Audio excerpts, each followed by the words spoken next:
What's up guys, it's Gone, and today we'll be looking at the top 10 farm systems in the MLB after the trade deadline and draft.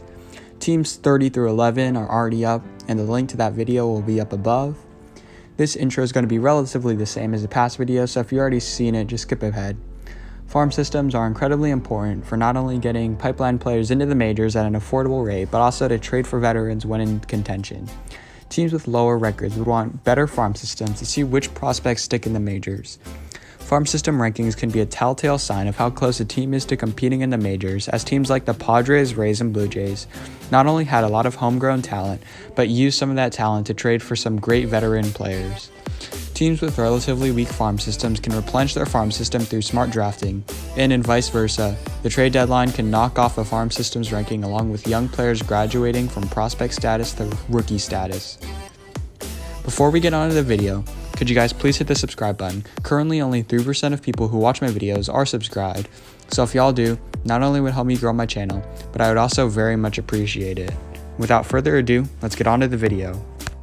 At number 10 is the New York Mets, and they would have been a lot higher on this list if they were able to sign Kumar Rocker, and if they didn't trade Pete Crow Armstrong to the Cubs for Javier Baez. But nevertheless, they're still able to make the top 10 due to the ceilings of their top prospects. Their top prospects, Francisco Alvarez and Ronnie Mauricio, are both young players with upside of being franchise-caliber players capable of holding up a dynasty. Alvarez and Mauricio are both bat-first hitters, considering that they're both very raw, there's a chance that they can just pan out as average to below-average major leaguers instead. Rounding out their top prospects are Brett Baty and Matthew Allen, the latter being a young right-handed pitcher and is drawing comps to Jacob deGrom, but he's not that talented yet. Brett Baty was taken number 12 overall in the 2019 MLB draft, and he's showing out in 2021, hitting .309 with a .397 on-base percentage, along with 22 extra base hits. Before the trade deadline, he was able to earn himself a promotion from high A to double A at only 21 years old. At number 9, we have the San Francisco Giants, and while they did trade a decent outfield prospect in Alexander Canario for Chris Bryant, it did very little to weaken their overall farm system. They're headlined by 3 great prospects, all in varying levels of their system.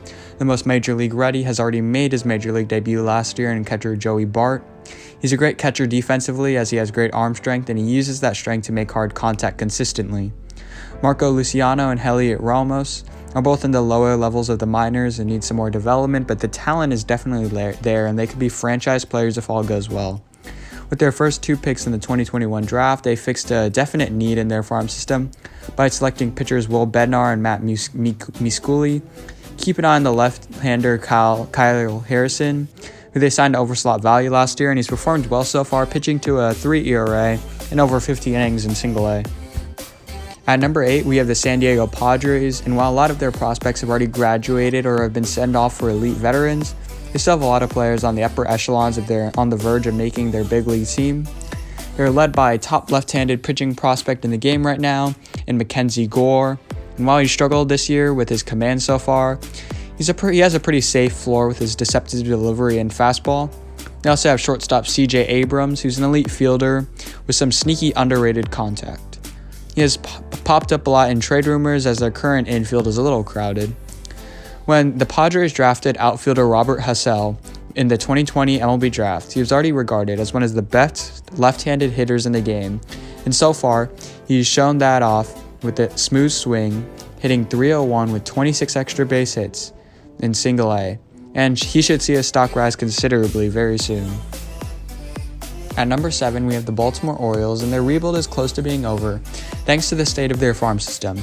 They have some great depth, but they also have probably the best prospect in game now in former number 1 overall pick Adley Rutschman. Rutschman is a switch-hitting catcher with upside of being one of the best in the game. He makes great contact, hits for power, can throw out runners, and call a great game behind the plate. He's also faster than the average catcher. They have a pair of elite pitching prospects in DL Hall and Grayson Rodriguez, who can round out a great Orioles pitching rotation in a few years.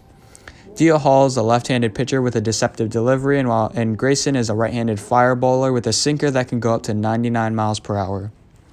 With the top pick in the 2021 MLB draft, the Orioles surprised some by taking Sam Houston State outfielder Colton Cowser, who's projected to go in the middle of the first round, but the Orioles took him with a top 5 pick. He's shown the ability to hit for average in college, but the jump from college to the pros is always questionable for a lot of players. The Blue Jays fall down to 6 after trading their best prospect in Austin Martin and a great prospect in Simeon Woods Richardson for Twins ace Jose Barrios. They also had one of their best pitching prospects in Alek Manoah graduate into the majors.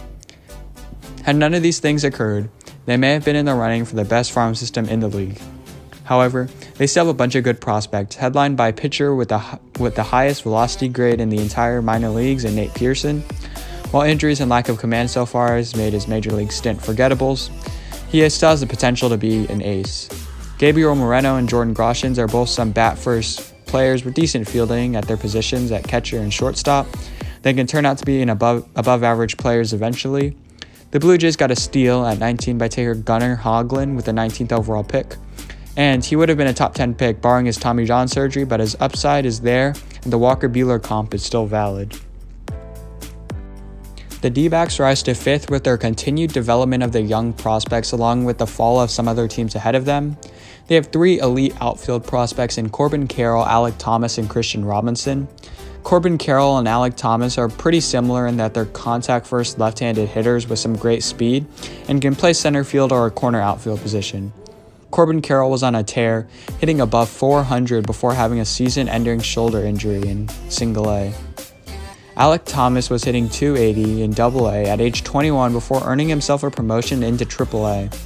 Christian Robinson is a right-handed outfielder with the potential to be a franchise-leading power outfielder if everything goes right, and he grows into a 6'3" frame correctly. However, he needs to cut down on his strikeouts and actually play games as he's currently still stuck in the Bahamas with a felony charge. With the 6th pick in the MLB draft this year, the D-backs selected maybe the top talent in the draft in shortstop Jordan Lawler, who draws comparisons to fellow top pick Bobby Witt Jr. and their 5-tool potential, and he immediately becomes their best prospect on this list. At number 4 is the Pittsburgh Pirates, and they rise considerably thanks to trades and high draft picks. They acquired top prospect Tupac Marcano, along with others in the Adam Frazier trade. He is a great middle infield prospect with a smooth swing and the ability to switch between shortstop and second base. They also have cashed in on some trades in the past. An example of that is shortstop Liover Pergoro, who's a player received in the Starling Marte trade and has panned out nicely, emerging as a smooth fielding shortstop with some sneaky contact and gap-to-gap power, which should pair nicely with his speed. Of course, their draft was the thing that carried their farm system the most, and more specifically, this year's draft. They took home possibly the best haul in this year's draft by getting catcher Henry Davis, Anthony Solamento, and Bubba Chandler. Henry Davis seems like a safer prospect than many others, and his ceiling is a major league catcher, but his upside is immense and he has the potential to be one of the best in the game. Solamento was projected a first-round pick and he was taken much later, and he's a raw lefty, but the talent is definitely there. At number 3, we have one of the 2 Florida teams in the Miami Marlins, who are also in contention for walking away with the best haul in the draft. They selected Khalil Watson at 16, Joe Mack at 31, and Cody Morsetti in the 2nd round, and they were able to sign all of them. Khalil Watson was projected to go in the top 10, while both Joe and Cody were both first-round talents. Each of them could be franchise-altering players, but guys like Joe and Khalil are both still extremely raw. They have a trio of elite pitching prospects in Sixto Sanchez, Max Meyer, and Edward Cabrera. These pitchers could be ranked really at any other order as you judge them in different ways. Sixto has proven himself in the major leagues and probably would have been on the major league roster right now if it weren't for his injury. Meyer and Cabrera are both in the upper levels of the minors but have high velocity and break on their pitches.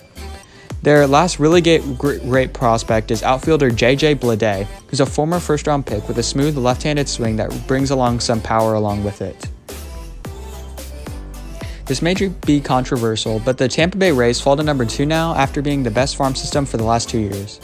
The main reason for this is they traded Joe Ryan for Nelson Cruz and also the graduation of Wander Franco to the major leagues.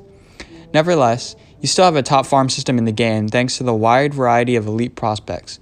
For hitters, you have middle infielders Vidal Brujan and Xavier Edwards, who are similar prospects with 5-tool potential, and one of them will probably be traded as they don't really have a place for one of them. The other hitter is Josh Lowe, who can make his major league debut at any time now. The pitchers may be even better as they have a duo of Shane Baz and Brendan McKay, who are both players with high velocity and strikeout rates. Shane Baz was acquired as the player to be named later from the Pirates in the Chris Archer trade, and Brendan McKay might just be the next two-way sensation, as he's been doing that throughout the major leagues with the Rays. Lastly, the best farm system in the game is the Seattle Mariners, and while they had a graduation of a top prospect of their own in Jarred Kelenic, they still squeaked by the Rays thanks to their great drafting and developing in the last few years. They have what in my opinion is the best outfield prospect in the game in Julio Rodriguez, who has some light tower power and strength, and should slot in as the Mariners' left fielder of the future, alongside Kyle Lewis in center field and Jarred Kelenic in right. They also have shortstop Noel V. Marte, who is extremely raw at 19, but the sky's the limit. Where their farm system tops the Rays is their surplus of MLB-ready pitching prospects. Emerson Hancock, George Kirby, and Brandon Williamson are all knocking on the door to the major leagues and should make the majors within a year or two. Emerson and George are the better of the three, as they have larger frames and can command the ball better but still keep some great velocity. It's amazing how the Mariners turned a bottom 10 farm system just a few years ago into one of the best in the game, and it gives some hopes to Nationals and Cubs fans just starting their rebuild that they can turn it around pretty fast. Thank you guys so much for watching. Remember, if you enjoyed, please like, share, and subscribe, and comment down below new video ideas. I'm going to do a part 2 on the 2022 MLB draft prospects, so stay tuned for that. Hit the notifications bell, and see ya. Bye.